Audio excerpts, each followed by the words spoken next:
Architecture was the first profession that I chose, actually, when I was about 8 years old.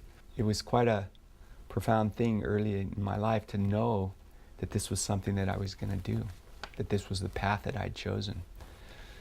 And my life seemed to be just a linear process culminating in being accepted to architecture school. And yoga presented itself right about the same time as I was going to architecture school, especially for physical problems that I was starting to experience. And so initially I didn't see any parallels between these two professions that I had been introduced to and chosen. And with yoga, initially it was strictly a physical practice. And being physically active in competitive sports as a youngster, the yoga was a very natural continuation of that. And throughout architecture school, I wasn't very serious about yoga, but it was there, it was present. I became serious about yoga about 4 years after graduating from architecture school. And I started to notice the more practice that I put in on the mat, the better I felt. And this helped me on many levels. It helped me just in dealing with working in a business environment, working in, let's say, a high pressure environment with deadlines. But it also helped in the relationships that I had with people.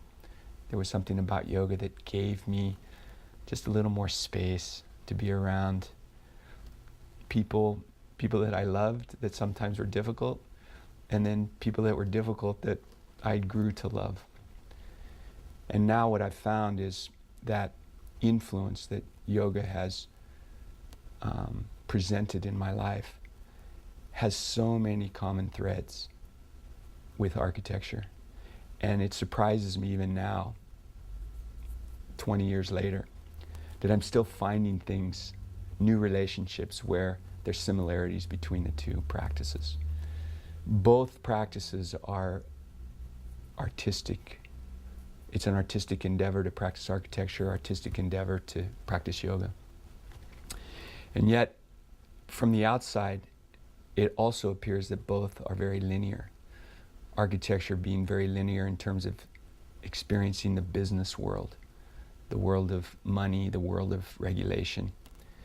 And even yoga can appear from the outside to be very linear with the different styles of yoga.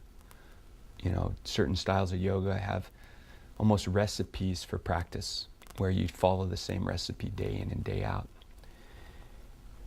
But over the years, I've found that this experience is not a linear process, and the experience you gain from practice opens your awareness, let's say, to new possibilities that you would not have seen prior to starting the practice. You see them in the practice. So one of the obvious common threads between yoga and architecture for me is this notion of energy and form. In the profession of architecture, there's a rather common expression of form follows function. And function is what I consider the energy of architecture, that the actual program of the client, the person's personal program for what this building, what this architecture is going to serve. His financial constraints, his business constraints, and literally what's going to take place in the building. This is the energy of the function of the building. The form of architecture is the expression. Experience both externally as you observe a building from the outside, as you walk around it and experience the emotion, let's say, that this external form of the building creates. And also internally, as you enter the building and experience the space internally, in the internal volumes that have been created. And you can really feel that if you're sensitive to that subtle energy of, let's say, the geometry of a space. And it's especially noticeable in, let's say, spiritual buildings, churches, cathedrals of Europe, and even some of the more contemporary buildings that are now being built, performing arts centers, where the attention to that internal form is a dominant criteria for the design of the structure. In yoga, there's a similar form, let's say, follows function, or form follows internal energies. And I notice this especially as a yoga teacher, that I'll experience a student coming to class, and there's a shape, a particular form to their physical body. And as I watch them practice, it becomes obvious to me where there's certain energy that's stuck or blocked. And it manifests itself in a particular form, sometimes a slightly distorted form that I recognize. And as a yoga teacher, I can look at that and make suggestions on how to adapt certain exercises to balance that, let's say, blockage or where the energy is stuck in the body. In my own practice, I've noticed that even more.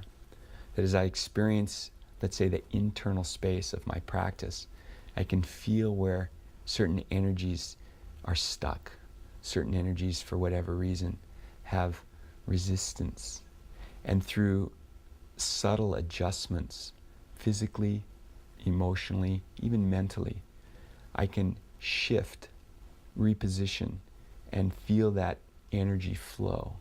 And that language where the energy starts to flow in my yoga practice is what communicates to me how my movement is expressed.